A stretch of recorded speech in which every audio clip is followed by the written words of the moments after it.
ही केली एका चिंतिता विठ्ठले एका चिंतिता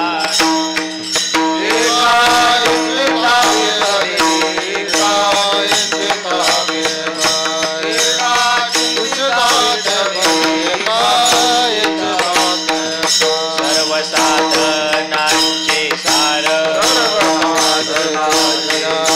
भव सिंधुवतरी पार भव सिंधुवतरी पार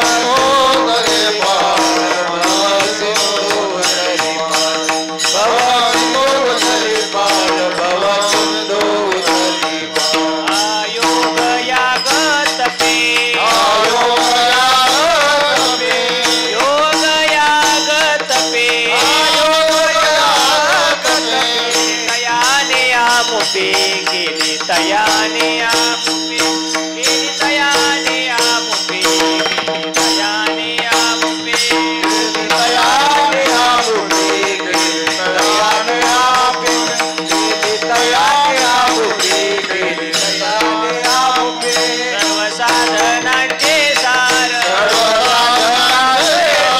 भव सिंधुवतरी पार भव सिंधुवतरी पार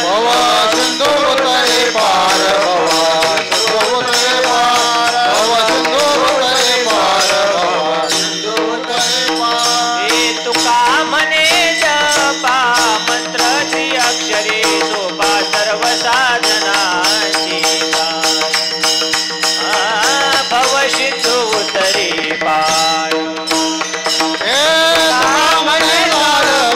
मंत्र त्रिअक्षरे सोपा सर्व साधनांची भव सिंधुवतरी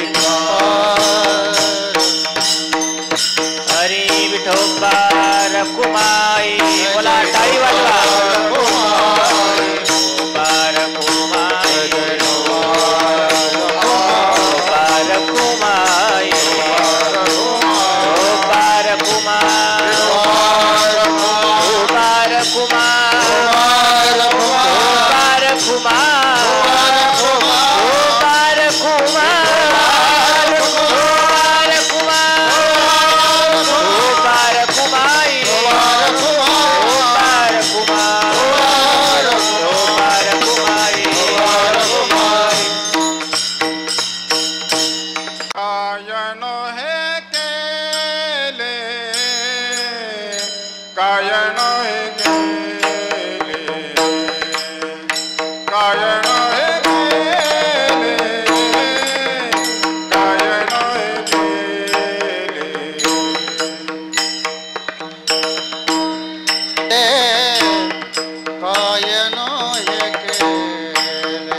पार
योगयागत पे केली तयाने आमोपे सर्व साधनांचे सार भवसिंधू उतरी पार तुका म्हणे जपा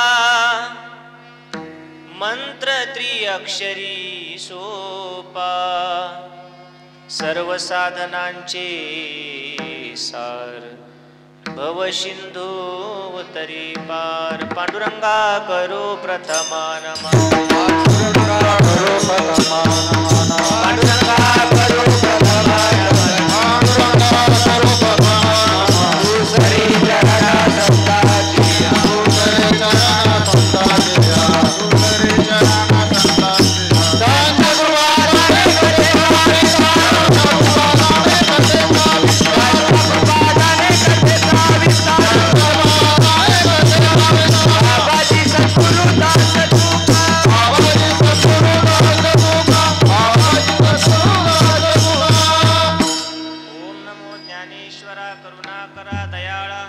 अनुग्रह लाधलो पावन झालो चराचरी जयांची केलिया स्मरण होय सकळ विद्येचे अधिकरण तेची वंदू श्री चरण श्री गुरूंचे ते नमस्कारो आता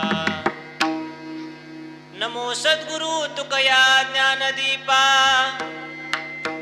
नमो सद्गुरु सच्चिदानंद रूपा बस बस नमो सद्गुरु भक्त कल्याण मूर्ती नमो सद्गुरु भास्करा पूर्ण कीर्ती ज्या ज्या ठिकाणी मन जाय माझे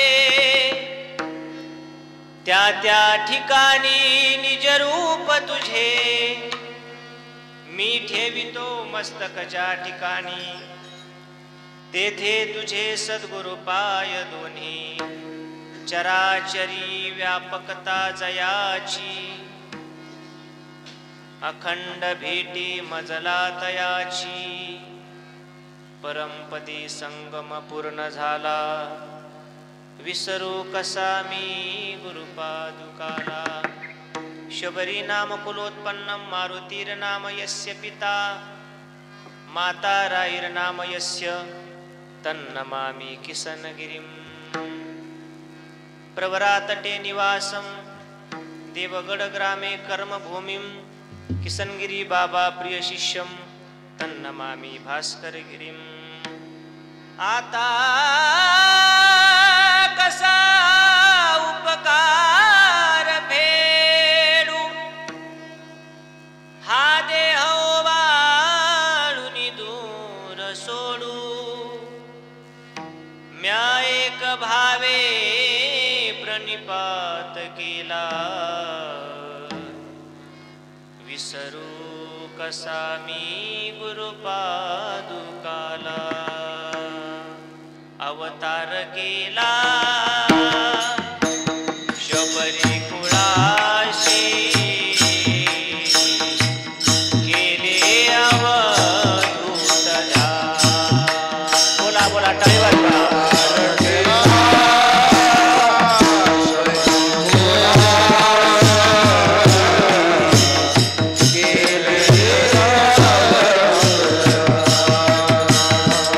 अवतार केला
एका चिंतिता विठ्ठले सर्व साधनांचे सार भव सिंधू उतरी पार. प्रस्तुत प्राप्त प्रसंगी कीर्तन रूपी सेवेकरता गायलेला अभंग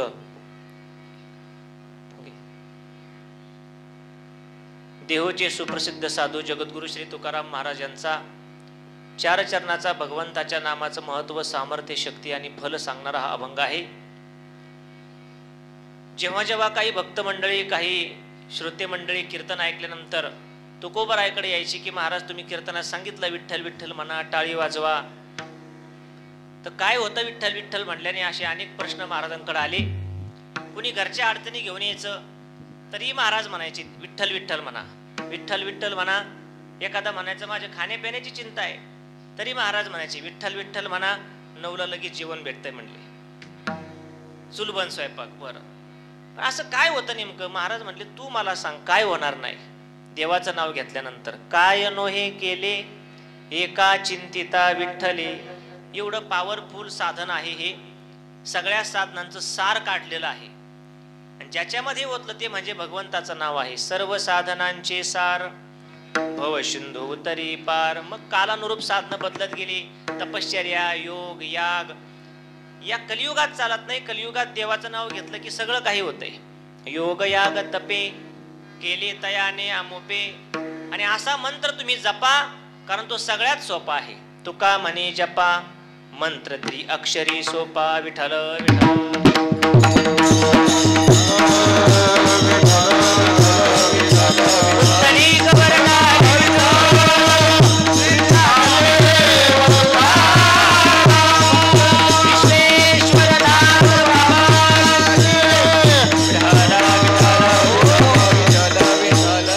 शिवपूर्वी थोडासा परिहार द्यायचा. तो असा, सालाबाद प्रमाणे 34 वर्षापासून चालत असलेला हा आपला त्रिदिनात्मक कीर्तन महोत्सव, धार्मिक महोत्सव श्री विश्वेश्वर नाथ बाबा नेवासा बुद्रुक बाबांच्या या समाधीच्या पवित्र प्रांगणामध्ये, जिथे बाबांनी वास्तव्य केलं, तपश्चर्या केली, साधना केली, परमार्थाचे धडे तुम्हाला आम्हाला शिकवले आणि एका योग्य वाटेला ज्यांनी आपल्याला लावलं असे असणारे पूजनीय श्री महान साधू, साधुवर्य, गुरुवर्य, पूजनीय श्री नाथ बाबा, विश्वेश्वर नाथ बाबा आपण ज्यांना म्हणतो, यांच्या पवित्र अशा प्रांगणामध्ये तुम्ही आम्ही सगळं भक्त मंडळी, तरुण मंडळी या ठिकाणी जमलेलो आहोत.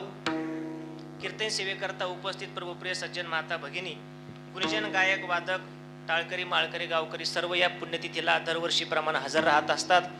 बहिरवाडी, धामोरी, भालगाव, साईनाथ नगर, लेकुरवाडी, आखाडा, सुरेगाव, जैनपूर, त्याबरोबर सगळे नाव सांगा ना, गोधेगाव, पठाडे पाटील आणि आपल्या इकडे रेडे वस्ती, आमचे मगर मामा, सर्व मंडळी या पुण्यतिथी सोहळ्याकरता उपस्थित राहतात. ही पुण्यतिथी आहे, साधूंची पुण्यतिथी होते.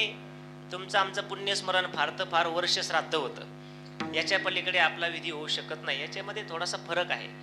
प्रभू रामचंद्रांची काय होते भाकरे अक्का?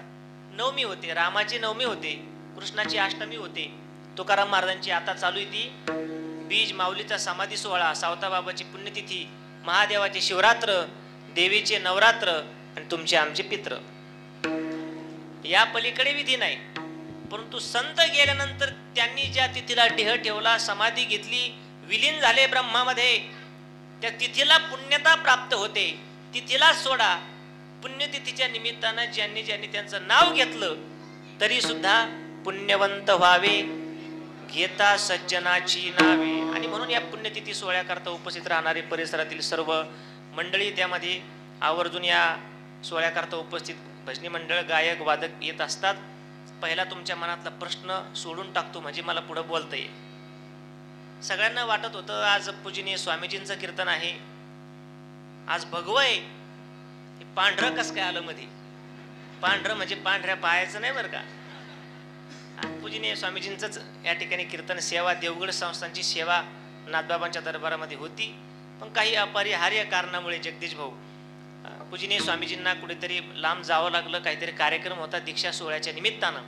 आणि मग दुपारी गुरुवारी बाबाजींनी आपल्या सर्व ट्रस्टी मंडळींना फोन केला, अशी अशी अडचण सांगितली. त्यांनीही बाबाजींच्या शब्दाला मान देऊन या ठिकाणी मला कीर्तन सेवेकरता बोलवलं. बाबाजींनी सांगितलं देवगड संस्थानचे विद्यार्थी येतील आणि म्हणून दुपारी फोन झाला. बाबाजींच्याच आशीर्वादानं मार्गदर्शनानं इतक्या वर्षापासून हा सप्ताह चालू आहे. ज्यावेळेस पूजनीय विश्वेश्वरनाथ बाबा यांनी समाधी घेतली, तो त्या ठिकाणी जो विधी झाला शेवटचा महानिर्याण झालं, त्या सोहळ्याला पूजनीय सद्गुरू किसनगिरी बाबा ही उपस्थित होते, कारण हे त्यांचे शिष्यच होते.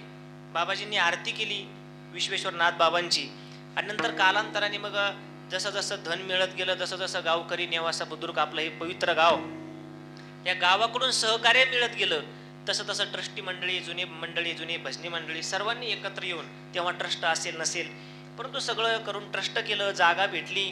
त्यानंतर मंदिराचं काम झालं, कळश स्थापना ही बाबाजींच्या हस्ते झाली, बरोबर पेचे महाराज, कीर्तनही झालं. आणि म्हणून त्यांच्या मार्गदर्शनाने हा सप्ताह चालू आहे. म्हणून तुम्ही त्यांच्या शब्दाला मान दिला, ट्रस्टी मंडळींचे मी धन्यवाद देतो. नाराज व्हायची काय गरज नाही, गाडी देवगड डेपोचीच आहे, फक्त लाल परी ऐवजी काळी पिवळी आली. विठ्ठल विठ्ठल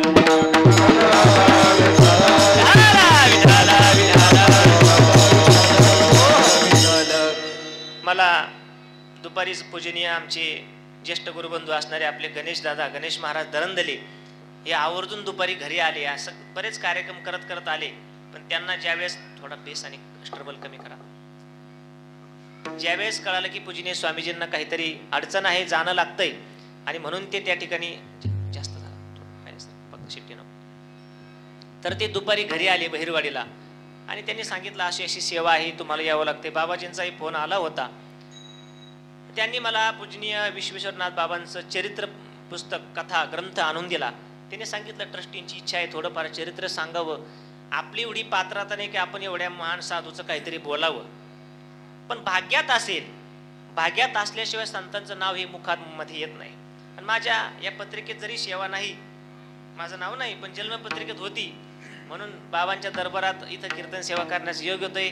मला आठवतं 2-4 वर्षापूर्वी ट्रस्टी मंडळींनी फोन केला होता मला कीर्तना करता. मी काय फार लांबचा माणूस नाहीये, इथे जवळ बहिरवाडी आहे, पण तेव्हा काहीतरी काम होतं, बाहेर गेलेलो होतो, म्हणून तेव्हा नाही आलं. पण बाबांनी कोणत्या ना कोणत्या निमित्ताने इथे सेवा करण्याकरता बोलून घेतलं. पूजनीय गणेश महाराज घरी आले, त्यांनी भरपूर माहिती बाबांची सांगितली. आता आधी आम्हाला माहिती होती की हे बाबांचं, सद्गुरू किसनगिरी बाबांचं हे गुरु घराणं आहे. म्हणजे आज देवगड बघितलं तर सद्गुरू किसनगिरी बाबांच्या आशीर्वादाने निर्माण झालेलं आहे. त्यांच्या कष्टातून, त्यांच्या फिरण्यातून भक्ताचे दुःख दूर करत करत करत करत, कुठलंही दुःख असू द्या, दीन दुःखी व्याधीग्रस्त पिढीयेले त्रिविध तापा, घराघरात जाऊन आपल्या प्रवचनाचं, ज्ञानामृताचं अमृत पादत राहिले, सगळे घर संस्कारमय केले, सत्पंथाला लावले. थोडा अजून बेस कमी पाहिजे. आणि स्वतःच्या कुठलीही जीवाची पर्वा न करता, बघा कधी कधी का सांगतोय मी, कीर्तन आपण ऐकणारच आहे, कधी कधी मुलावरून बापाची ओळख केली जाते, मुलावरून बापाची ओळख केली जाते. लोक विचारतात हा व्यक्ती कोण आहे. अहो ते नाही का मागच्या आठवड्यामध्ये PSI झाले आणि ग्रामपंचायत मध्ये त्यांचा बोर्ड लागला होता की PSI ची परीक्षा पास झाली, हे त्यांचे वडील आहेत. मुलाचं कर्तृत्व कधी कधी असं असतं की वडिलांची ओळख मुलावरून केली जाते. कधी कधी शिष्याची ओळख एवढी प्रगल्भ येते स्वतःच्या तपश्चर्याने आणि गुरु आशीर्वादाने, कधी कधी शिष्यावरून गुरुची ओळख केली जाते. आज लोक विचारतात विश्वेश्वरनाथ बाबा जरी ते प्रसिद्ध नसले तरी ते सिद्ध आहेत, आणि सिद्ध महात्म्यांना प्रसिद्ध व्हायची अजिबात गरज किंवा हाव अजिबात नसते. बाबांना ते आवडत नव्हतं. त्यांच्याकडे ज्या कला होत्या, अनेक चमत्कारी गोष्टी, त्यांनी ते हळूहळू बंद केल्या. आणि शिर्डीचे असणारे महान साधू पूजनीय साईबाबा यांच्याकडेही ते कला होत्या, बाबांनी त्यांनाही ते हळूहळू बंद करायला लावल्या.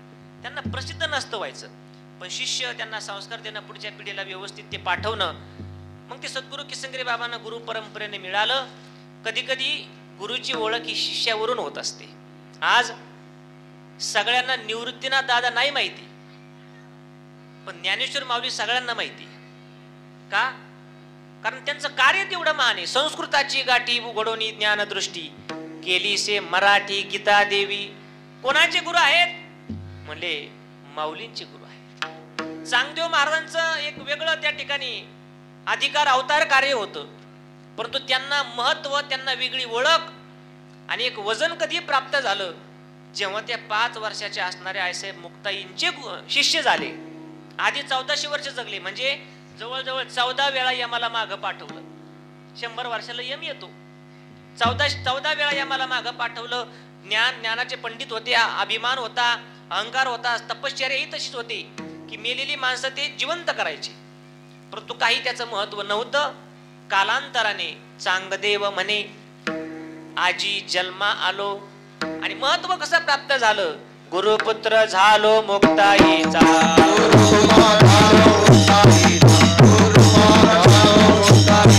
चांगदेव म्हणे आजी जन्मा आलो, चांगदेव म्हणे आजी जन्मा, गुरुपुत्र झालो मुक्ताईचा.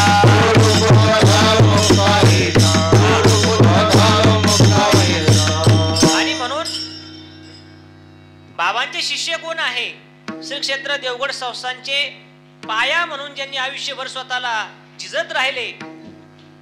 बाबा जर एवढे प्रसिद्ध सिद्ध आहेत तर यांचे गुरु किती महान असतील, असं असणारं आमचंही देवगड संस्थांचं गुरु घराणं नाथबाबांच्या, विश्वेश्वर नाथबाबांच्या दरबारात ही सेवा करण्याचा मला योग होतोय. बाबांविषयी आपण समोर बोलणारच आहे. आपली एवढी वाणी पवित्र नाही की आपण बोलत राहावं, पण आई पुढे, आई वडिलांपुढे लहानपणी मुलाने कसंही बोललं तरी ते समजून घेतात की मुलांना काय बोलायचंय. बाळक बापाची ताटी रिगे आणि बापा तेच जीव लागे. ते ताटात घाण करतं, काही करतं तरी वडिलाला त्याचं कौतुक वाटतं, कारण ते लहान आहे.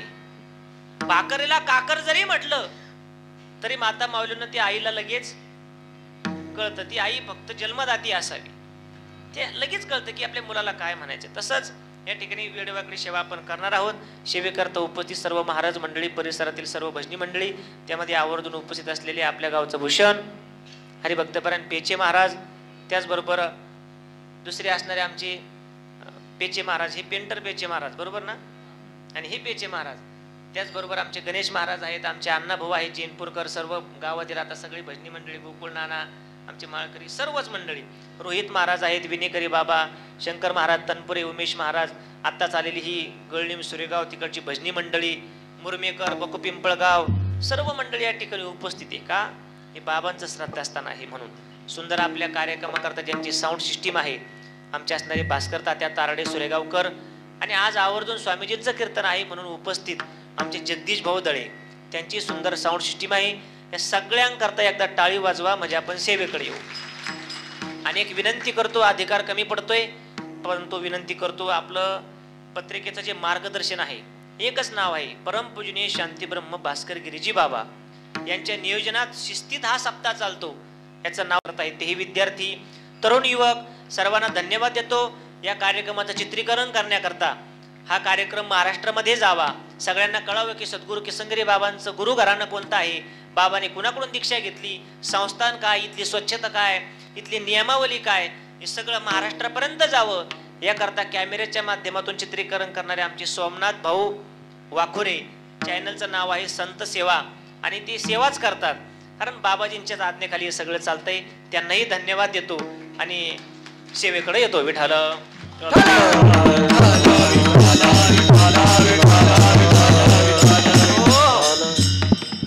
ज्यांच्या दरबारात आपण बसलेलो आहोत, आधी सांगितलं मी तुम्हाला,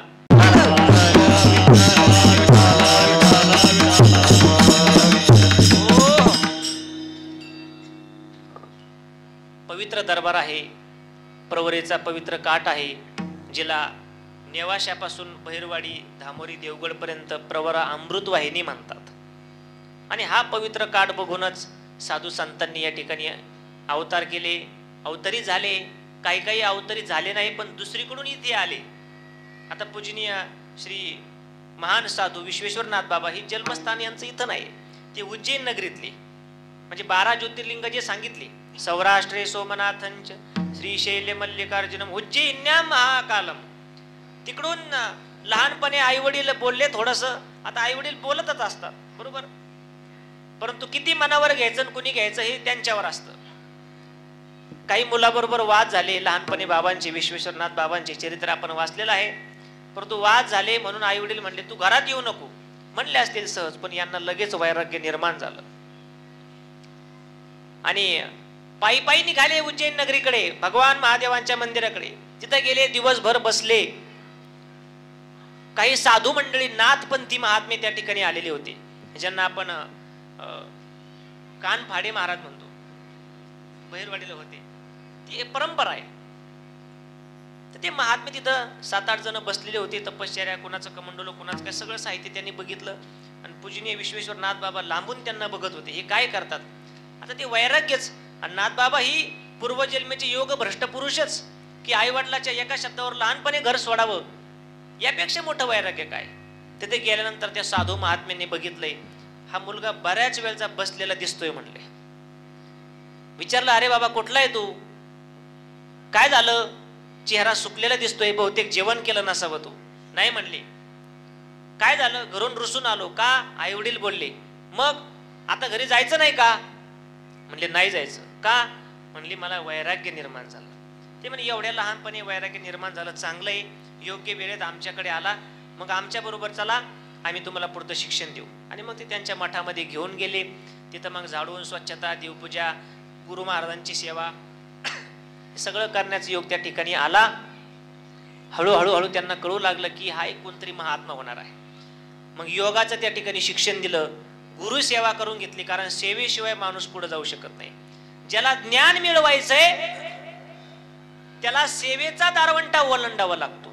तद्विधी प्रणिपातेन परिप्रश्नेन सेवया, जेथ ज्ञानाचा कुरुठा तेथ सेवा हा दारवंटा. कुठलाच व्यक्ती सेवा केल्याशिवाय मोठा होत नाही. मग ती सेवा शैक्षणिक क्षेत्रात असू द्या, आध्यात्मिक क्षेत्रात असू द्या, व्यावहारिक क्षेत्रात असू द्या, किंवा राजकीय क्षेत्रात असू द्या. विठ्ठल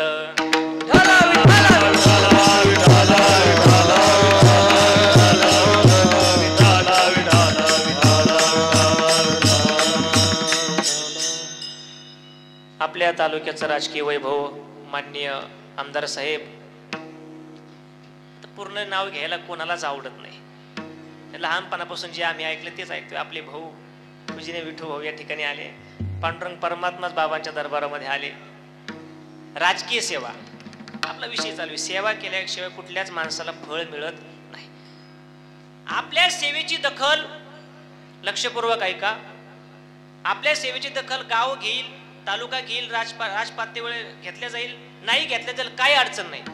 पण आपण केलेल्या सेवेची दखल जगाच्या मालकाच्या यादीत लिहिलेली असते, की हा व्यक्ती, हा मुलगा, हा साधू समाजाकरता किती पळतोय आणि याचं फळ कधी कोणत्या वेळेला द्यायचं हे देवाला माहित असतं. कारण हे सगळं त्याच्या सत्तेने चालतं.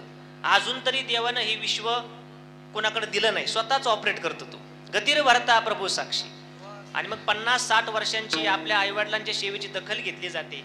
आणि ती दखल कालांतराने एखाद्या चांगल्या कार्यातून ती सेवा त्यांना मिळावी अशी संधी देव हा जगात प्रत्येकाला एकदा तरी देत असतो. आणि त्या संधीचं सोनं करता आलं पाहिजे. हे राजकीय स्टेज नाही बोलण्याचं, परंतु पूजनीय भाऊंचे वडील अण्णा वैकुंठवासी अण्णा यांनी अनेक वर्ष आपल्या तालुक्यामध्ये सेवा दिली.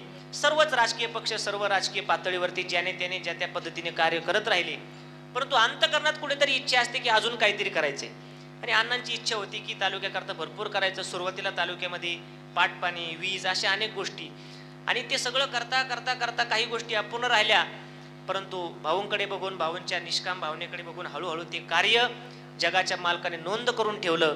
आणि या असणाऱ्या महान संधीचं त्या ठिकाणी त्यांनीही सोनं केलं आणि ते करणारच आहेत.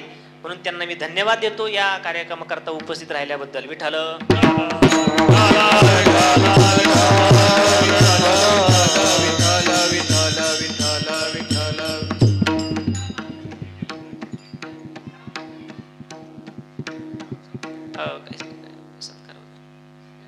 आपल्या ऑफिसला विठ्ठल विठ्ठल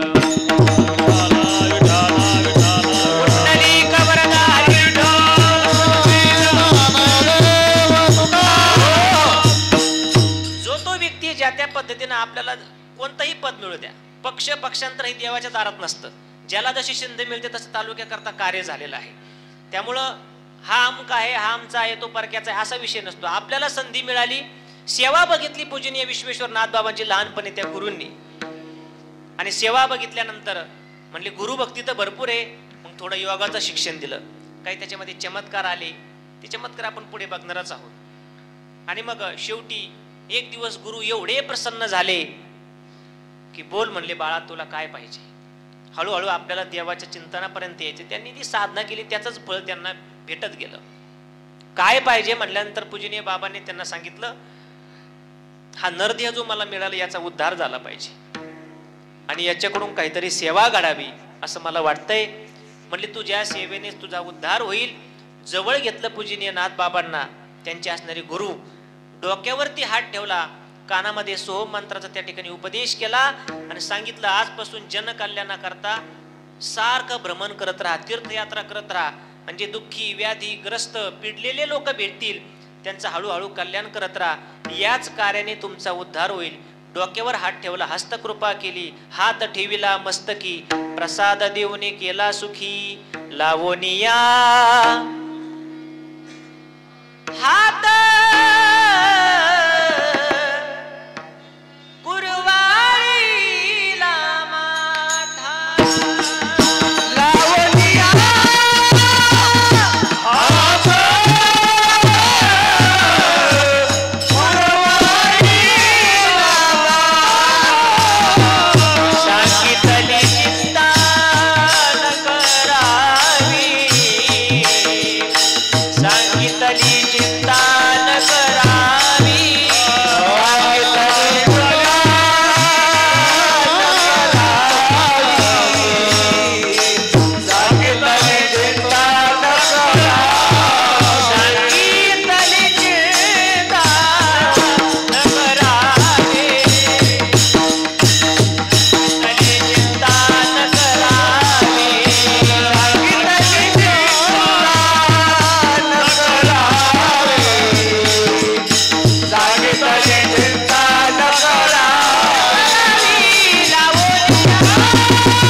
लावोनिया हात कुरवाळीला माथा, सांगितली चिंता उद्धार होईल म्हणले. पण जनकल्याणाकरता हा देह खर्च करत राहा. हळूहळू मग त्या ठिकाणून तीर्थयात्रेकरता निघू लागले. अनेक भक्तांना भेट दिली, अनेक त्यांच्याकडे लीला होत्या. फिरता फिरता हा प्रवरेचा काठ बघितला. गोदावरीचा काठ हा पूर्वीपासूनच देवदेवतांनी भरलेला आहे.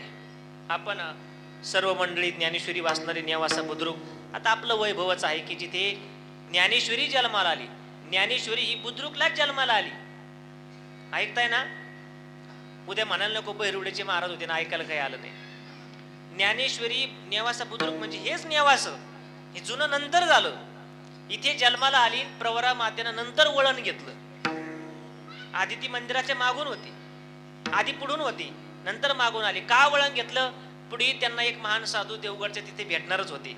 आणि मग जया काठी चंद्राकृती दिसे प्रवरेची महती, श्री ज्ञानेश्वरी ख्याती असेची गायली. वळण घेतलं. नदी कधी वळण घेत नाही. नदीला कुणी अडवू शकत नाही अण्णा महाराज, नाही अडवू शकत. पण नदीलाही वाटलं इथे पूर्वी अमृत वाटप झाली, आता ज्ञानामृत वाटप होतंय म्हणजे ज्ञानेश्वरीच्या रूपानं. आणि पुढे विश्वेश्वरनाथ बाबांचे महान शिष्य संत सद्गुरू किसंगरी बाबा जन्माला येणार. ते गाव म्हणजे गोधे गाव. त्या गावातून आपण गेलं पाहिजे. आपल्यालाही साधूच्या चरणाचा पदस्पर्श होईल आणि आपल्यालाही पवित्रपणा प्राप्त होईल साधूच्या चरणाने. म्हणून प्रवरेने सुद्धा देवगडला तिथं वळण घेतलेलं आहे. आता नदी वळत नाही कधी. आणि मग तो असणारा आपला पूर्वीचा सगळा इतिहास. मी नेवाशाचा इतिहास नेहमी सांगत असतो शिंगे साहेब नेहमी. काय आपल्या नेवाशाचा इतिहास माहिती का आपल्याला? आपलं नेवासा का ओळखलं जातं? का ओळखलं जातं सांगा बरं. इथं लय डाळिंब पिकते, काय गलंड्याची फुलं पिकते, नेमकं काय? आपलं वैभव हे आपल्या पारमार्थिक क्षेत्रावर अवलंबून आहे. पुरातन क्षेत्र आहे, त्रिभुवन एक पवित्र, अनादि म्हणजे ज्याचा कधीच अंत नाही आणि आधीही नाही, माहीतच नाही. पण तरी अंदाज म्हणले देवदेवतांच्या काळात इथं अमृत वाटप झालं होतं, त्याच्याही आधीपासून. आणि मग ऐका नेवाशाचा इतिहास कसा. याच भूमीमध्ये भगवान मोहिनी राजांनी अमृत वाटलं पसा पसा. पण देवतांच्या रांगेला दैवत येऊन बसला कसा, म्हणजे राहू. देवाला कळालं, देवाने चक्राने कापला राहूचा घसा. याच प्रवरेच्या काठावर माऊलींनी उमटीला ज्ञानेश्वरीचा ठसा. म्हणून सर्वांनी पारायणाला बसा, जीवनामध्ये भरपूर हसा, कारण तालुक्याचं नाव निधी निवास येते. आणि म्हणून पवित्र या असणाऱ्या महान प्रवरेच्या काठावरती, गोदावरीचा काठ पूर्वीचाच तो पारमार्थिक होता. गोदा तटे निर्मळे, देव देवतांची राऊळे, संत महंत मेळे, दिवस जाय सुखाचा.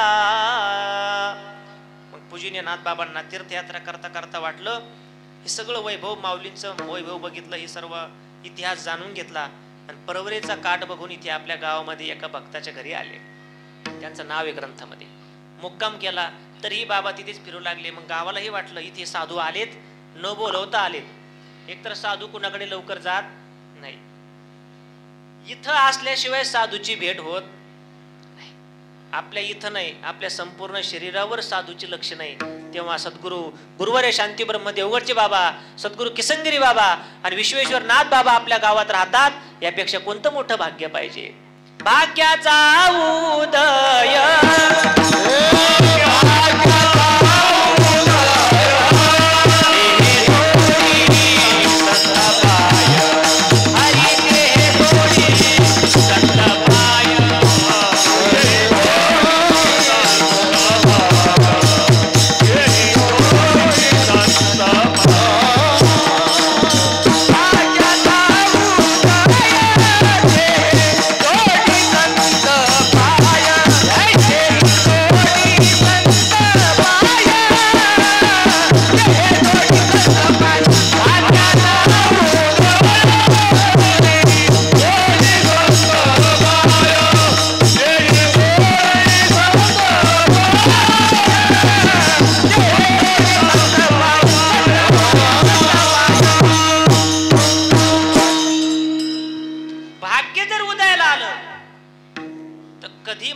काय त्या ठिकाणी चांगलं होईल सांगता येत नाही. अहो तुम्ही वाईट वागा म्हणजे वागू नका,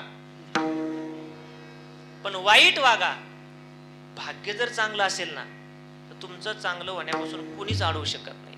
संत या ठिकाणी येतात, त्यांना कोण अडवू शकतो? संत हे वाऱ्याप्रमाणे फिरतात, त्यांना गाव नसतं, नाव नसतं. तुमच्या आमच्या करता हे सगळं धारण केलेलं असतं.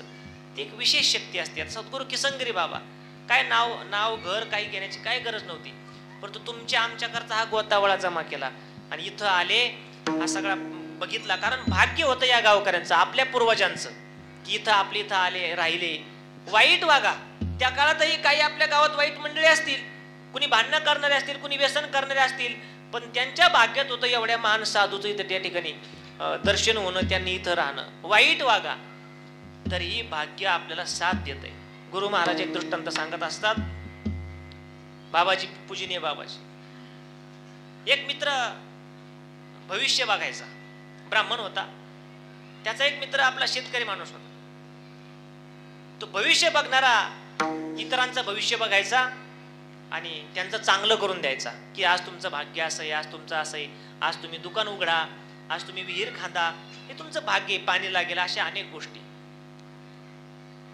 तर त्या ब्राह्मण मित्राने एकदा त्याला विचारलं, अरे इतक्या दिवसाचा तू माझा मित्र आहे, आजपर्यंत मला कधी विचारलं नाही तू माझं भाग्य म्हणून काय? कारण मित्राला मित्राची किंमत नसते. मग तू विचारलं नाही, अरे बाबा विचार. तो म्हणला ठीक आहे. त्याने हात समोर केला.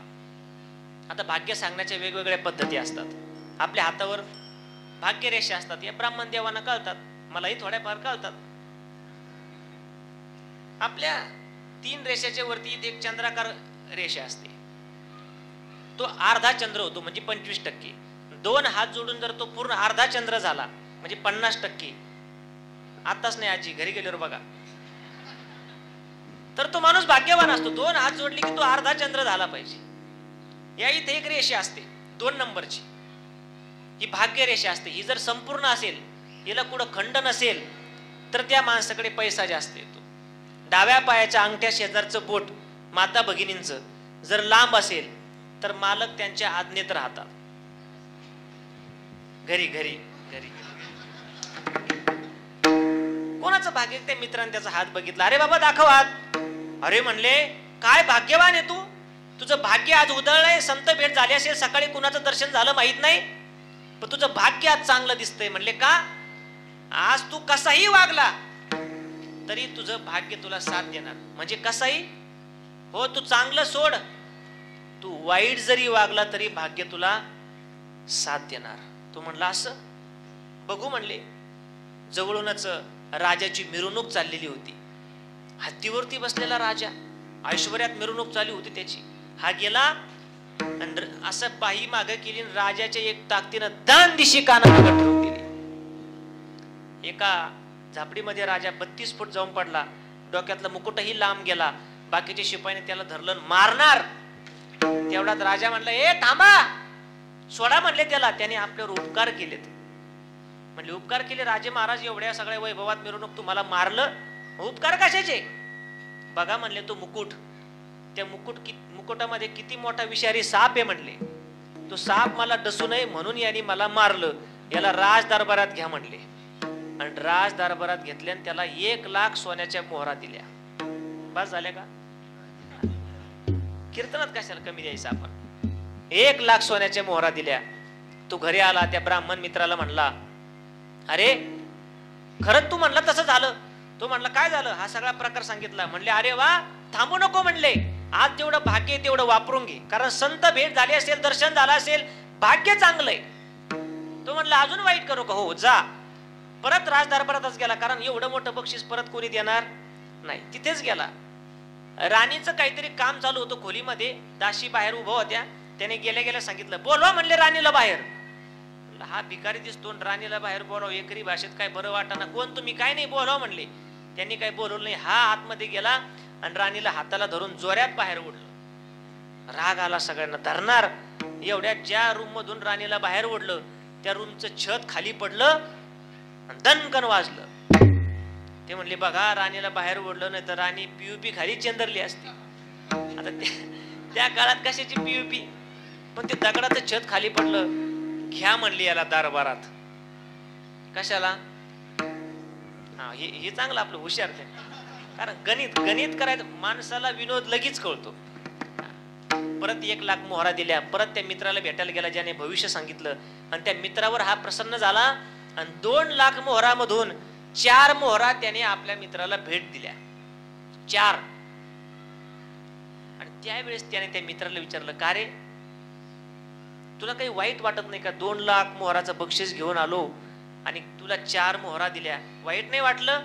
तो म्हणला, हे बघ, आजचं भाग्य तुझ्या बरोबर आहे, उद्याचं भाग्य माझ्या बरोबर राहील.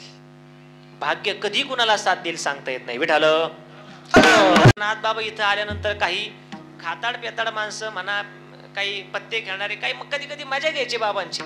इथं राहिले, हळूहळू मंदिराला जागा भेटली. एक दिवस बाबा रस्त्याने प्रवास करत असताना, भाग्य चांगलं होतं म्हणून सांगतोय, प्रवास करत असताना 4-5 मंडळी चौकामध्ये पत्ते खेळत होते. पत्ते खेळताना पैसे लावण्याची त्या काळात पद्धत होती. पण पैसे कसे होते, 4 आणा 8 आणा, शिवराई. आणि शिवराईच्या आधी होन, शिवाजी होन नाही, मंदिरातले नाही, होन म्हणजे छोटा आणा. ते होन लावला की मग ते ठेवायचं. रुपया म्हणजे फार मोठा. मग पूजनीय विश्वेश्वरनाथ बाबा तिथून जात असताना, आता ही चमत्कार बघा कधी होतात. देव ज्या वेळेस सहकार्य करतो, भक्ता करून नामस्मरण होतं, तेव्हा सगळं काही होतं, कारण ते देवच करतो. काय नो हे केले एका चिंतिता, सोन्याचे पर्वत करविती पाषाण. तुकाराम महाराज दुष्काळात खायला प्यायला मिळालं नाही, पण डोंगराकडे बघितलं तर डोंगर सोन्याचा झाला.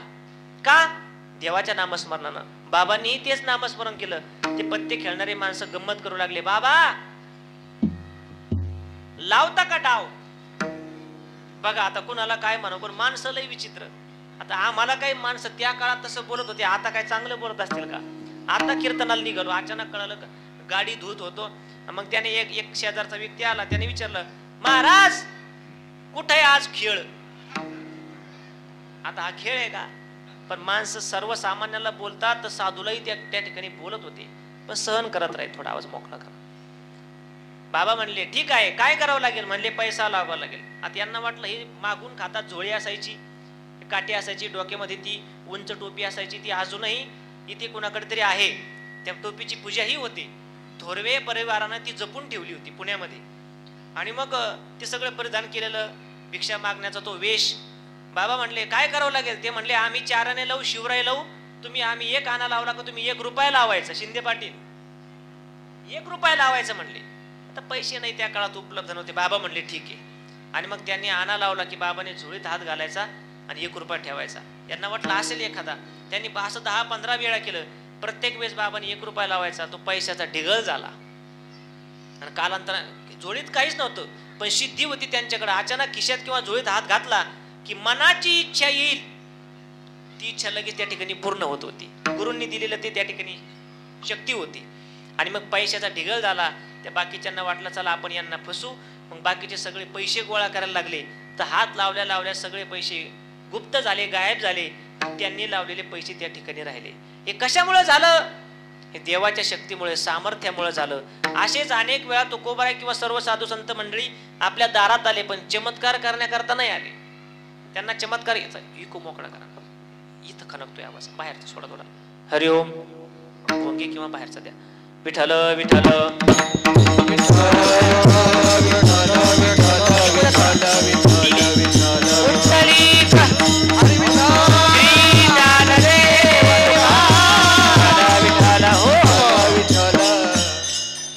साधू संप्रदाय किंवा वारकरी संप्रदाय चमत्कार येत असताना, तेवढं सामर्थ्य असताना, हा चमत्काराच्या पलीकडचा संप्रदाय. चमत्काराला नमस्कार करणारा नाही हा. मग चमत्कार नकोच. नेनती काही टाना टोना,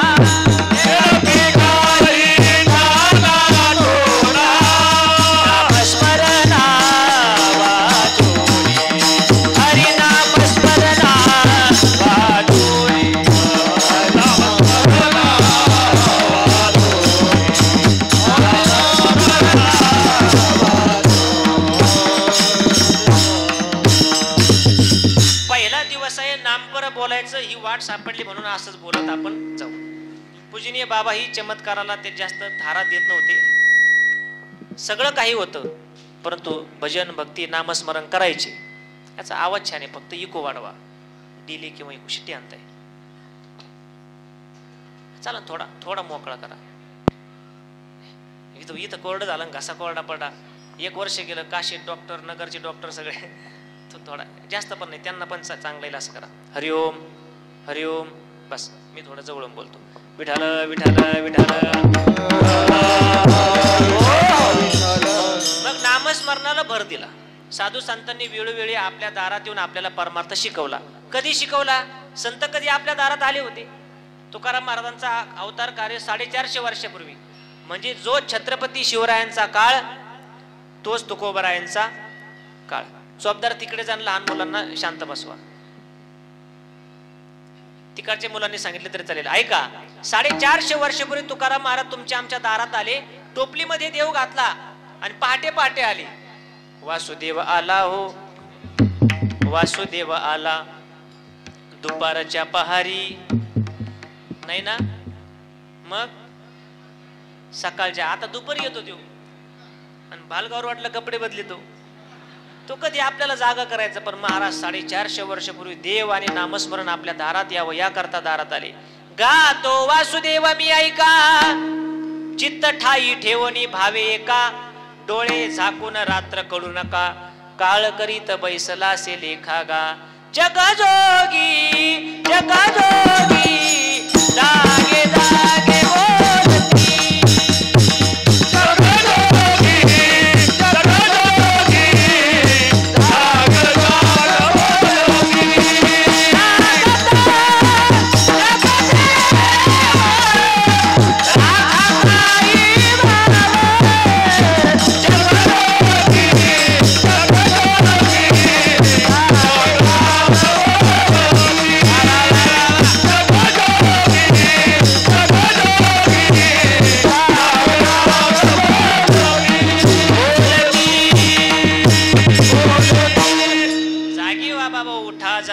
आता भजन करा, भजन नामस्मरण करा. कधीही कुणी आलं की तुकाराम महाराजांनी म्हणावं, सज्जनांनो विठ्ठल विठ्ठल म्हणा, विठ्ठल विठ्ठल म्हणा. 3 अवस्थेत तुकाराम महाराजांनी परमार्थ शिकवला. कोणत्या 3 अवस्था? पहिली अवस्था प्रापंचिक अवस्था. सावकारकी होती, धनधान्य होतं, जमीन जुमला सगळं होतं, गावात वजन होतं, पण परमार्थाचा वारसा मोठा होता. माझ्या वडिलांची मिरासी का देवा, तुझी चरण सेवा पांडुरंगा, तुझी चरण सेवा पांडुरंगा, तुझी चरण सेवा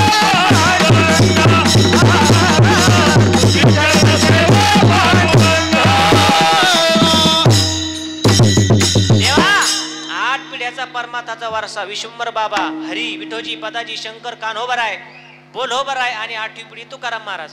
म्हणून पैसा अडका होतं आणि परमार्थही चालू होता. अशा वेळेस जर तुकाराम महाराजांकडे कुणी आलं एखादी अडचण घेऊन की आम्ही परमार्थ कसा करावा, तर तुकाराम महाराज व्यावहारिक भाषेत सांगायचे. कारण मारोड्याकडे जा, ते त्यांच्या हिशोबाने आपल्याला एखादा सल्ला देतात. शेतकऱ्याकडे या, शेतकरी शेतकऱ्याच्या हिशोबाने आपल्याला सल्ला देतो. महाराजाकडे या, महाराज कसा सल्ला देतील हे अजून कोणालाच कळलं नाही. मग महाराज दुकानदार होते आणि परमार्थही होता. मग दुकानाच्या आणि परमार्थाचा ही सांगड घालण्याकरता महाराजांनी असं काहीतरी सांगावं की परमार्थ करा, परंतु प्रपंचाचं वाटोळ होऊ देऊ नका. कारण कर्तव्य जर विसरलो तर केलेल्या परमार्थाचं पापाचं ओझ येतं. कारण कर्तव्यच केलं नाही ना तुम्ही. अर्जुनाला कर्तव्य शिकवत असताना भगवद्गीता निर्माण झाली, श्रीमद भगवद्गीता. मग प्रपंचही करा आणि परमार्थही करा. महाराज कसं म्हणली, एखादी वस्तू घ्यायची, 50 रुपयाची वस्तू घेतली विकण्याकरता, ती कमीत कमी 60-70 रुपयाला विकली पाहिजे. ती जर तुम्ही 20 रुपयाला विकली तर तोटा किती आला? फायदा तो गेला, व्याज गेलं, परंतु याच्यातला तोटा परत हातात पडला. म्हणजे प्रपंचही गेला आणि परमार्थही गेला. मुद्दलात पडे तोटा, ऐसा खोटा उदीम. असा उद्योग काय कामाचा नाही. मग संसारी असावे, असोनी नसावे, भजन कीर्तन करावे, कामामध्ये काम, काही म्हणा राम राम, जाईल भवश्रम, असा प्रपंच करा. ही पहिली अवस्था. कुणी आलं की विठ्ठल विठ्ठल म्हणा. दुसरी अवस्था, सावकारकी गेली, दुष्काळ पडला, वडील मेले महाराजांचे आणि घरातून बाप नावाचं वादळ, बाप नावाचा आधारवड निघून गेला की माणूस IPS असू द्या, पंतप्रधान असू द्या, म्हातारा झालेला बाप जोपर्यंत घरात आहे तोपर्यंत घराला घरपण आहे. काम करू द्या नका करू द्या, पण ज्या वेळेस बाप पाठीशी उभा नसतो ना त्यावेळेस घरातल्या त्या मुलांना करमत नाही. तिथे बाप पाठी उभा विठ्ठला सारखा. जसं भगवान परमात्मा 28 युगापासून नाना कमरेवर हात देऊन उभा आहे ना, दमला का तो भक्तांकरता, तसा बाप मुलाकरता कधीच जमत नाही. बाप करी जोडी लेकुराचे ओढी. मग मुलाकरता तो देवच आहे. मातृदेवो भव पितृदेवो भव. बाप पाठी उभा विठ्ठला सारखा, बाबा चेहरा तुझा विठ्ठला सारखा. आत्महत्याच करणार नाही कुणी, आत्महत्याच करणार नाही कुणी. बाप असता जवळ एक देवासारखा, बाबा चेहरा तुमचा विठ्ठल. प्रत्येकाने आपला बाप समोर आणावा. महाराजांचे वडील वारले हा पहिला धक्का बसला. बाप मेला न कळता, नव्हती संसाराची चिंता, हे गेलंच. पण दुष्काळ पडला आणि दुष्काळानं मान पान सगळं नेलं. म्हणजे प्रपंच दुष्काळे आटीला द्रव्य नेला मान, श्री एक अन्न अन्न करिता मेली. बघा तरी परमार्थ चालू आहे. मानपान गेला, पैसा वाटून दिला, धनधान्य वाटून दिलं, मुलगा मेला फन फन फन फन ताप येऊन, तरी देवाचं नामस्मरण चालू आहे. सोडा, ज्या धर्मपत्नीने आयुष्यभर जीव लावलं, एक धर्मपत्नी मेली, श्री एक अन्न अन्न करिता मेली, तरी देवाचं नाव महाराजांचं थांबलं. हा परमार्थ, ही भजन पूजन तुमच्या आमच्या गळ्यात टाळ दिसतात ना, ही त्यांची कृपा आहे, ही राजकारण्यांची कृपा नाहीये. हे फक्त साधना देऊ शकतात आपल्याला. इलेक्शन लागलं, प्रत्येक तालुक्यात बघा भजनी मंडळाकडे येतात, काय पाहिजे तुम्हाला, ते म्हणले टाळ. किती किती भजने म्हणले 12, हे घ्या म्हणले 24 टाळ. 24 नाही म्हणले 12, राहू द्या. पखवाद 2 पखवाद घेऊन जा, एक काळी 2चा आणि एक पांढरी 4चा. बरं अजून म्हणले पेटी पाहिजे, पेट्या किती पाहिजे? म्हणले एकच द्या. नाही 2 राहू द्या. म्हणले अजून? म्हणले विना पाहिजे. हे राहू द्या 2 विणे. अहो म्हणले विणीकरी एकच असतो कीर्तनात, राहू द्या. भांडणं बिन्न झाले तर फुटला विटला भांडण, हे सगळे साधनं उपलब्ध होतात. पण जेवढं महाराजांनी सहन केलं त्या अवस्थेत आपण म्हणणार नाही की आता आम्हाला परमार्थ करायचा. अहो बायको मेली तरी देवाकडे जाऊन बरं झालं पिढा गेली. कोण आहे असा आज की बायको मेली आणि देवाच्या दारात जाऊन म्हणणारा की बरं झालं देवा गेली? हाय की तर कोणी? गेलो गणेश महाराजांना, आम्ही सगळे मंडळी सांत्वन करण्याकरता गेलो. जाऊ दे म्हणलं बाबा, येणं जाणं कोणाच्या हातात आहे. जैसे जीर्ण वस्त्र सांडीचे मग नूतन वेळीचे उपजे ते नाशे, असं सांगायला लागलं. तो म्हणला महाराज कान आणीन म्हणले तुमचं. माझी बायको मेली तुम्ही म्हणता तिचा आत्मा निघून गेला, माझ्या समोर मेली म्हणले ते. आणि बरं झालं कस काय? एखादा फारच वैतागलेला असेल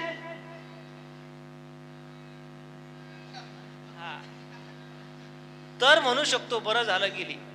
नाही तर ज्याची त्याची ज्याला त्याला प्रिय असते. महाराजांनी त्या काळात सांगितलं की देवा दुष्काळ पडला चालेल, बायको मिली चालेल, पण भजन थांबणार. एकाची बायको मिली, वैतागलेला होता. त्याने बायकोची प्रेत यात्रा काढली. प्रेत यात्रा सजवलेली. प्रेत यात्रेपुढं कुत्रं होतं साहेब. कुत्र्याच्या अंगावर गुलाल अक्षता सगळं टाकलेलं आणि त्याच्या पुढं ताशावाले होते, बँडवाले. बाहेर गावचा माणूस आला, अशी प्रेत यात्रा पहिल्यांदाच बघितली. प्रेत यात्रा कशी असते? मुरमुरे फेकणारा आणि फार फार रडणारी माणसं आणि प्रेत यात्रा. त्याच्या पुढे कुत्रं सजवलेलं, त्याला काय कळना हा काय प्रकार. ते बाहेर गावच्या माणसाने विचारलं का हो हा काय प्रकार? ते म्हणले आंधळा आहे का तुला दिसना की याची बायको मेली? हा काय प्रकार म्हणजे? नाही नाही नाही ते कळालं मला, पण मग मला काय म्हणायचंय, ती प्रेत यात्रा कळाली. ही कुत्र का सजून पुढे चालवलं? वोडाफोनचं कुत्र होतं मोठ्या तोंडाचं. ते म्हणले काय झालं ऐका तुमच्या कानात सांगतो. आणि त्याने हळूच सांगितलं, ही बायको याला फार त्रास द्यायची म्हणले, येता जाता बोलत राहायची, वैतागला होता. अनावधानानं अपघातानं हे कुत्र डसून ती मेली.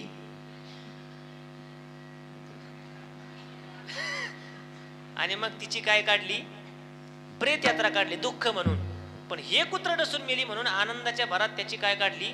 मिरवणूक काढली. त्या माणसाने विचारलं हे कुत्र डसून मेली? म्हणले हा. लगेच मेली? म्हणले हा. मग तो हळूच म्हणला एवढं भेटन का? कुत्र मागचे रडणारे जेवढे होते ते म्हणले कोण आहे माग नंबरला लागा. सकाळपासून रडतोय म्हणले आम्ही.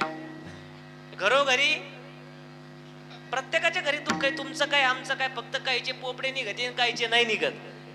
नाही तर दुःख सगळ्यात आम्हाला तुमचं दुःख आमचं वाटतं, तुम्हाला आमचं सारखंच आहे सगळं. एका माणसाचा पाय फ्रॅक्चर झाला पेचे मारत, बायकोने त्याला लाटणं फेकून आणलं. मोठं होतं, त्याचा पाय हाणू नये पाप येते, पण भांडणं झाले, हाणलं, त्याचा पाय फ्रॅक्चर झाला. दवाखान्यात नेलं, सगळ्या पायाला प्लॅस्टर, पांढरा असा मोठा पाय. आणि त्याचा पाय असा लटकिलेला, तिथं आराम करत होता. तिथं एक ऍक्सिडेंट झालेलं पेशंट आलं, त्याचे दोन्ही पाय फ्रॅक्चर झालेले होते. त्याच्या दोन्ही पायाला पट्ट्या, एका याच्या पायाला पट्ट्या, शेजारी शेजारी कोट ठेवले.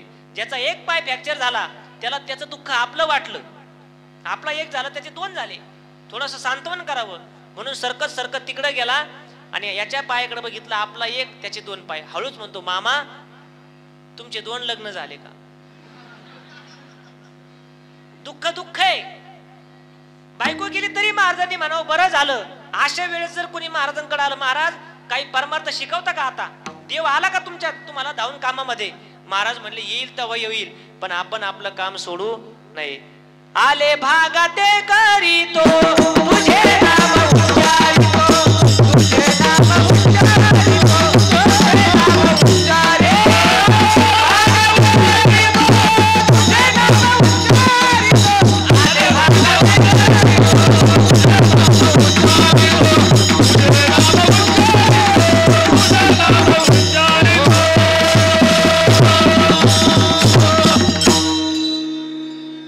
घडणाऱ्या प्रतिकूल घटना, वाईट घटना महाराजांनी कधी देवाला दोष दिला नाही. तरी महाराज म्हणायचे विठ्ठल विठ्ठल म्हणा, विठ्ठल विठ्ठल म्हणा. ही दुसरी अवस्था. आणि तिसरी अवस्था भजन करून करून महाराज परिपक्व झाले आणि देव वाढवेळ झाला. उभा पांडुरंग जगाचा मालक विमान घेऊन गरुडावर बसून नेण्याकरता आला. तेव्हा काही लोक महाराजांकडे आले, महाराज आमची काही अडचण आहे. काय म्हणले? म्हणले मी फार दिवसाचा रोगी आहे. बर मग कुठल्याच दवाखान्यात माझा उपचार झाला नाही. जाताना काहीतरी औषध सांगून जा. महाराज डॉक्टर होते परमार्थातले. महाराज म्हणले विठ्ठल विठ्ठल म्हणा. आता एखादं दुःखात आजारी पडला, मावशी मला जरी इथं अटॅक आला, येणार नाही तोंडावर तर नाही म्हणा, पण तुम्ही विठ्ठल विठ्ठल म्हणता का मला डॉक्टरकडे नेता? महाराज अहो मला रोग येईन, तुम्ही मला विठ्ठल विठ्ठल म्हणायला सांगता. महाराज म्हणले याच्यापेक्षा मोठं औषध नाही. ब्रह्मरस घेई काढा तेने पिढा वारेल, हेची भवरोगाची औषध. एक म्हणला महाराज माझी खाण्यापिण्याची चिंता आहे. काय नाही म्हणले 9 वाजून 10 मिनिटापर्यंत विठ्ठल विठ्ठल म्हण. लगेच बट्टी, नुसती बट्टी नाही, डाळ बट्टी. हा काय करतो आपण? देवाचंच नाव घेतो ना. यापेक्षा आपण काय करतोय? पण देव देतोय आपल्याला त्याचं नाव घेतल्यामुळं. महाराज म्हणले विठ्ठल विठ्ठल म्हणा. असे वेगवेगळ्या अडचणी. एक माणूस लय वैतागलेला होता. महाराज 30 वर्षापासून तुमच्याकडे येतोय, तुम्ही कधीच औषध बदललं नाही. कधी काही दुखणं असलं की लगी बुद्रुकचा सरकारी दवाखाना, 4 नंबरची डबी, 3 पिवळ्या गोळ्या. याच्या पलीकडे तुम्ही औषध कधी आलं की विठ्ठल विठ्ठल म्हणा. काय होतं विठ्ठल विठ्ठल म्हणल्याने? महाराजांना राग आला. अरे बाबा मी विमानावर बसलो, गरुडवर बसलो, हे विठ्ठल विठ्ठल म्हणल्यामुळेच बसलो, आणि तू म्हणतो काय होतं? तू मला सांग की विठ्ठल म्हणल्याने काय होत नाही. महाराज अभंगाच्या पहिल्या चरणात काय नो हे केले, काय नो हे केले, काय नो हे केले,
काय नो हे केले एका. मी खाली ठेवायला गेलो, तुम्ही सगळं वाटायला सुरुवात केली, पंगत लावली काय तिथे? खा खा काय अडचण नाही. हे लहान मुलं किती वेळची उभा राहिले बघा. म्हटलं त्यांना चक्कर येतात कधी कधी लहान मुलं, आणि ती उभा राहिली त्यांचं भाग्य. त्यांनाही धन्यता. धन्य माता पिता. कोण गावात एवढेच लहान मुलं आहे का? सप्ताह का करायचे? बाबाच्या दरबारात 3 जरी टाळकरी झाले, नाना आता तुम्ही आजपर्यंत भजन टिकवलं एवढे वर्ष, नंतर हे टिकवतील. आणि जर टाळत वाजला नाही तर एखादा माणूस मेल्यावर काय करायचं? मग कॅसेट लावायची का नाही? संस्कार मिळावे, गावात भजन टिकवूया करता ही मुलं. आलाच विषय म्हणून सांगून जातो. जाता जाता बहिरवाडी तीर्थक्षेत्रावरती उन्हाळ्यामध्ये दरवर्षी आम्ही शिबिर घेतो. बाबाजींच्याच आज्ञेने आशीर्वादाने 100-200 मुलं मुक्कामाला असतात. मागच्याही वर्षी आपल्या गावात हे बघे माग मुलगी छोटी परी दळवी आणि भरपूर मुलं होती. तिथं टाळ शिकतात, भजन शिकतात. नाही काही कीर्तनकार महाराज झाले, कमीत कमी पेताड तरी होणार नाही एवढी शाश्वती आपण देऊ शकतो. आणि म्हणून तिथं या वर्षी सुद्धा मे मध्ये 15 मे पासून शिबिर आहे. तुमच्या गावात गाडी फिरवल्या जाईल. आवाज आला, नंबर असेल नसेल त्याच्याकडून पत्रिका घ्यायची आणि मुलं इकडे तिकडे उन्हात खेळायला पाठवण्यापेक्षा बहिरवाडीला आणून घालायचे. नाही तिथं राहिले तर अपडाऊन करायचं. 5 मिनिटात जायचं, संध्याकाळी 6ला घ्यायला यायचं. बघा असे पांढरे पोशाख घातले, टाळ वाजले तर निदान सप्त्याचं त्या ठिकाणी काहीतरी सार्थक होईल. विठ्ठल काय नो हे केले. काय होत नाही बाबा, देवाचं नाव घेतल्याने सगळं काही होतंय. म्हणले काय झालं? सगळं काही केलंय देवाने. उच्च नीच काही नेने भगवंत तिष्ठे भाव भक्ती. दाशी पुत्र कन्या दैत्या घरी रक्षी चर्मरंगू लागे. हा याचे पाठ आहे बघा. चर्मरुंग लागे रोहिदासा संगे कबीराचे मागे. सजन कसाया माळ्या सावत्यास नरहरी सोनारा. चोख्या मेळ्या संगे नाम याची जणी 24 संतांची यादी. अहो चोखोबाची बहीण झाला शारंगधर, वहिनी उघडादार हा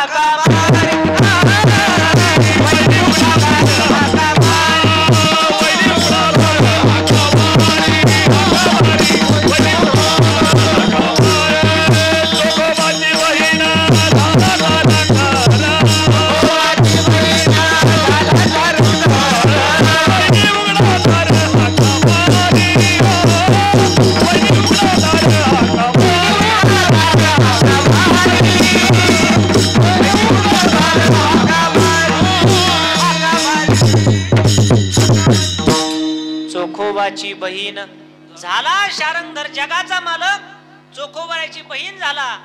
आणि आईसाहेबाकडे त्यांच्या धर्मपत्नीकडे घरी गेल्यानंतर सांगतात दार उघडा कशाला, बाळंत पण करण्याकरता. सगळ्यात नाजूक काम आहे की जे स्त्रीने करावं, पण जगाच्या मालकाने केलं का, त्यांनी नामस्मरण केलं होतं. म्हणून काय नोहे केले एका चिंतिता. एक गिऱ्हाईक जरा वैतागलेलं होतं, बघू पिंपळगावकर. तो म्हणला महाराज बाकीचं होईल ते होईल, पण लवकर सांगा. म्हणले 9 वाजले, लग्न होईल का? आज सगळ्यात मोठा प्रश्न काय आहे मुलांच्या बापासमोर? लग्न. लॉटरी नाही लागली तर चालेल, पण लग्न होईल का देवाचं नाव घेतल्यानंतर तर सांगा. आम्ही घेऊ, मस्त मोठं आहे ते, गगनाहुनी वाढ नाम आहे, परंतु घेतल्यावर फायदा आहे का? लग्न होईल का? जुना काळ होता एक की मुलावाल्यांना बळच म्हणावं लागायचं, पाटील आमची मुलगी पदरात घ्या. बळच बांधावरच्या चिंचीचे कवठ्याचे झाड बघून, भिंतीवरचा तेलाचा ओघळ बघून मुलगी दिल्या जायची. बळच आमची मुलगी पदरात घ्या. काळ बदलला, म्हणले मुलीवाल्यांना संधी देऊन बघू. एवढा बदलला की आता म्हणावं लागतंय राम भाऊ आमचा मुलगा पदरात घ्या बुवा. आता तो 36चा झाला, तो पेंडीच्या पोतात तरी बसन का? कशी पदरात? पण त्याच्यात तुमची आमची चूक नाही. हा जो काळ आहे, वेळ, वेळेला एक गोष्ट जास्त काळ टिकून द्यायची सवय नाही, त्याला बदल लागतो. परिवर्तनीय संसार का नियम हे बदल. जुन्या काळात फोन होता छोटा 1200चा का 1600, पहिला नोकिया 1200चा. सापाचा गेम होता, बेंडकी गिळली की साप मोठा व्हायचा, बेंडकी गिळली की साप मोठा व्हायचा. ज्याने तो फोन पहिल्यांदा घेतला, शपथ घेऊन सांगतो त्याने तो फोन कधीच खिशात ठेवला नाही, गळ्यातच माळीसारखा. काळाला वाटलं हे चांगलं नाही, एवढे फोन काढले. भिकाऱ्याच्या खिशात 50,000चा फोन आहे, 70 1 लाख पर्यंत फोन निघाले. आमचे रोहित महाराज इथं पावले नाही, कोणी सांग 70,000 फोन असतो. 70,000 म्हणजे 300 रुपये दिवसभर काम केल्यानंतर एखाद्या माता मुलीला मिळतात. पण काळाला एक गोष्ट खपत नाही, मग त्याने मुलीवाल्यांना संधी दिली. आता ही सुद्धा वेळ बदलणार. हळूहळू लोक शेतीकडे येऊ लागले आणि शेतीचा शेतकऱ्याला मिळालेला शाप, तो शाप आहे आपल्याला. आपण तिचे बैल मारले, खोंड कापायला दिले, चालणारा नांगर आता चालवत नाही, ट्रॅक्टर चालवतो आपण. हा शाप होता. पण हळूहळू लोक शेतीकडे वळू लागले आणि शेतकऱ्यांच्याच मुलाचे लग्न व्हायला लागले. लोक विचारतात मुलगा काय करतो? मुलगा देवाणघेवाण करतो. कशाची? म्हणले जांभळ्या देतो, झोपा घेतो. नाही सांगा. म्हणले कंपनीत 1 लाख पगार आहे त्याला, 1 लाख पगार. अरे वा, बरोबर. जमीन किती आहे? म्हणले जमीन नाही. मग म्हणले विचार करून सांगू. 1 लाख पगार तरी देत नाही का? शेती पाहिजे, कारण शेतकरी या जगाचा पोशिंदा आहे. तुम्ही शेतकरी, मी शेतकरी. MIDC बंद पडली, कोणी उपाशी राहणार नाही. डॉक्टर, दवाखाने, राजकारण, सत्ता, पद येतील जातील, सगळं बंद पडू द्या, काही होत नाही. पण शेतकऱ्याचा या मातीमध्ये चालणारा नांगर ज्या वेळेस बंद पडेल त्यावेळेस हे सगळं जग उपाशी राहिल्याशिवाय राहणार नाही, कारण शेतकरी हा जगाचा पोशिंदा आहे. जय जवान जय किसान. विठाल होतील म्हणले लग्न. महाराज म्हणले लग्न होईल का? देवाचं नाव घ्या. कोणाचं केलं? म्हणले नामदेव महाराजांचं लग्न देवानेच लावलं होतं. पायी विजार अंग रखा, वर मोत्याचा तुरा पागोट्याला, जोडा रत्नाचा शोभे त्याला. असा वेश घेऊन गेले देव. आणि ज्या मुलीला बघायला गेले तिथं गेल्यानंतर सांगितलं आमच्या मालकाने पाठवलंय. म्हणले एवढा सोन्यानं मढून नौकर आलाय मुलगी बघायला नामदेव महाराजला. नौकर जर असा आहे तर मालक कसा असेल?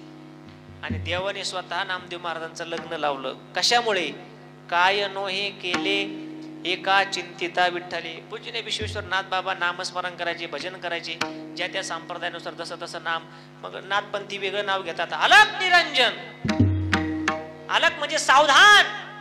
हातात चिमटा असतो, बगलेमध्ये झोळी, गळ्यामध्ये लटकलेली ती शिंगी शिंपी काही ती बरेच वस्त्र असतात. आणि मग ते नामस्मरण करून करून आपल्याला सावध करत राहिले. त्यांनाही त्या नामस्मरणाचा त्या ठिकाणी परिणाम जाणवला.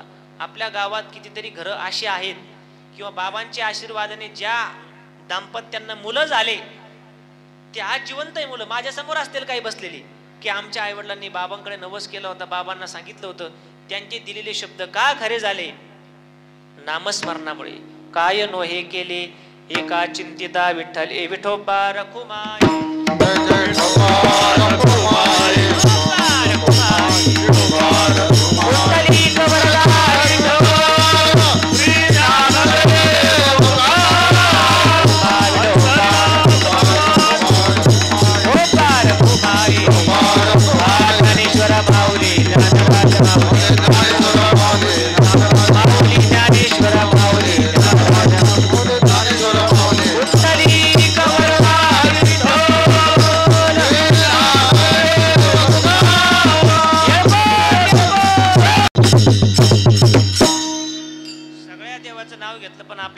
वैभव म्हाळसा माहेर.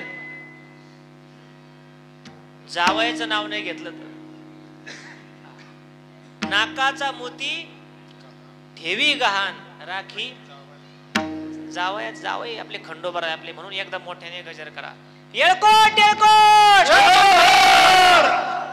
ते थाळी उचलतात ना, कधी उचलतात थाळी?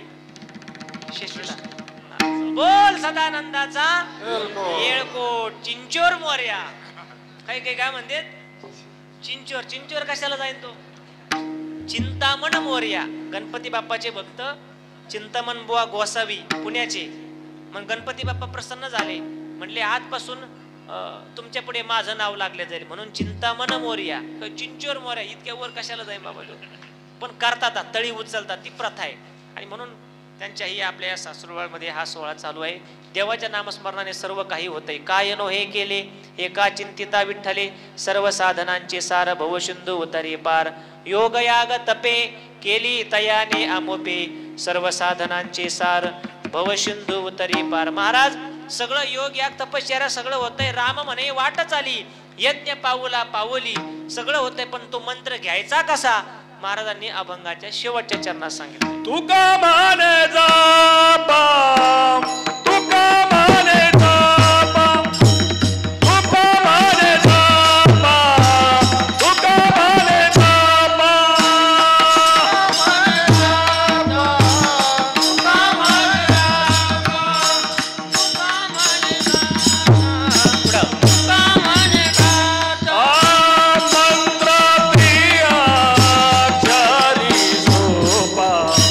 मंत्र प्रिया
जपा म्हणे जपा मंत्र त्रिअक्षरी सोपा सर्व साधनांची सार भवशुंधू तरी पार यथामथ यथावकाश. तुकोबारांच्या अभंगावरती वेळेवाकडं बोलण्याचा प्रयत्न नाथबाबांच्या दरबारामध्ये केलेला आहे. नियोजित सेवा स्वामीजींची होती, त्यांची उणीव आपण भरून काढू शकत नाही, कारण त्यांचं येणं हेच कार्यक्रमाला मोठं त्या ठिकाणी स्वरूप असते. परंतु काही अडचणीनिमित्त नाही येता आलं, म्हणून ही सेवा आहे. मोठ्या उपस्थितीमध्ये असणाऱ्या आमच्या माता भगिनी, सरकारच्या लाडक्या बहिणी, आमचे सगळे जावई राहिलेत मागं आता सरकारचे, पण मोठ्या उपस्थितीमध्ये पुरुष मंडळींना जागा नसते म्हणून ते लांब लांब बसतात, सगळे आहे. आणि आपल्या गावातील विशेष तरुण मंडळी पंगत वाढायला उपस्थित असतात. बघा, आपण कीर्तन ऐकतो पण बसल्यानंतर 5 मिनिटात पंगत वाढून होते. आचारी, सगळे साऊंड सिस्टीम, हे सगळे ज्या त्याप्रमाणे सेवा करत असतात. आता बट्टी आहे, बट्टी का? कारण जुन्या काळात महिला मंडळी स्वयंपाकाला यायच्या, घरून पोळपाट लाटणं आणायचं, भाकरी लाटायच्या, हरिपाठ म्हणायचा, कीर्तन ऐकायचं, तोच जेवण करून मागायचं. कालांतराने सेवा कमी झाली, मग आचार्याला स्वयंपाक द्यायला लागले. आता मग आचार्याचा स्वयंपाक करून घेतात. आता आचार्य सुद्धा बंद होतील काही दिवसांनी, कारण त्यांच्याही हाताखाली कुणी स्वयंपाक करायला तयार नाही. मग मोदी साहेबाला दया आली, चपात्याचं मशीन काढलं त्याने. सप्ते बंद पडायला नको, उंडा ठेवला की चपाती भाजी येते. मोठं मशीन आहे बघा, पीठ मळायचं सुद्धा मशीन आहे. कालांतराने आंघोळीचं सुद्धा मशीन निघन. आला पाहुणा गावात, करायची का आंघोळ, घातला मशीन मध्ये, लाईटच गेली. 1.5 तास पाहुणा आंघोळ करत होता. मग बॅटरी जोडून बाहेर काढला, म्हणले मी पाटाला आंघोळ करतो. मशनरी निघत राहतील, परंतु सप्त्याचं मूळ कर्तव्य कुणाला हरिपाठ ऐकायला भेटावा, कुणाला टाळ वाजायला भेटावा, कुणाला अन्नदानाचा योग यावा. आपले सगळे 35-40 वर्षापासून हे सगळे अन्नदाते मोठ्या भक्तिभावाने या ठिकाणी अन्नदान देतात. देने को अन्नदान, लेने को हरिनाम, तरणे को लीनता, डुबने को अभिमान, सर्वाभूती द्यावे अन्न, खरे पुण्य या नावे. आणि म्हणून अन्नदाते, सौजन्यदाते, संत सेवक, कॅमेरा, साऊंड सिस्टीम, टाळकरी, लाइटिंग, संस्थांचे ट्रस्टी, विश्वस्त, आजी माजी, येणारे तरुण, हार आणणारे, रांगोळी काढणारे, सगळ्यांना तीच सेवा सारखी आहे. या दरबारात तुम्हाला सेवा घडते, तुम्हीही भाग्यवान आहे. आणि मला ही आज वेळीवाकडी सेवा घडली, मी सुद्धा मला भाग्यवान समजतो. झालेली सेवा विश्वेश्वर नाथ बाबा, पूजनीय सद्गुरू किसनगिरी बाबा, गुरुवारे बाबाजी यांच्या चरणी अर्पण करतो. एक छोटीशी सूचना देतो. बाबांचेच असणारे शिष्य समर्थ सद्गुरू किसनगिरी बाबा यांची आता पुण्यतिथी आली. येणाऱ्या 22 तारखेपासून गावगाव महाराष्ट्रातून दिंड्या येतात. 500 ते 600 दिंड्या मागच्या वर्षी आल्या, लाखो लोक येऊन गेले. या पुण्यतिथीला देवगडला 22 मार्च पासून ते 27 मार्च पर्यंत कीर्तन तर आहेतच, पण सकाळी आणि दुपारी आम्ही सद्गुरू किसनगिरी बाबांची चरित्र कथा करणार आहे.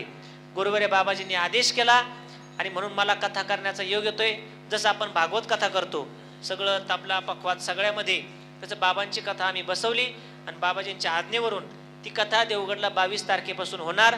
सकाळी 8:30 ते 11:30 3 तास, आणि दुपारून 3 ते 5. महाराष्ट्रातून लांब लांबवरून लोक मुक्कामाला येणार आहेत. आपल्याला मुक्कामाला येण्याची गरज नाही. आपल्याच बाबांची गुरु परंपरा, शिष्य परंपरा आहे, म्हणून आपण तिथे जसं वेळ भेटेल तसं येऊन जाऊन करायचं आहे. एवढी सूचना देतो आणि सेवेला पूर्णविराम देतो. मना वाटे तैसी बोलिलो वचने, केली धीटपणे सलगी देवा, वाणी नाही शुद्ध या ते कठाव, भक्तीने भाव नाही मनी.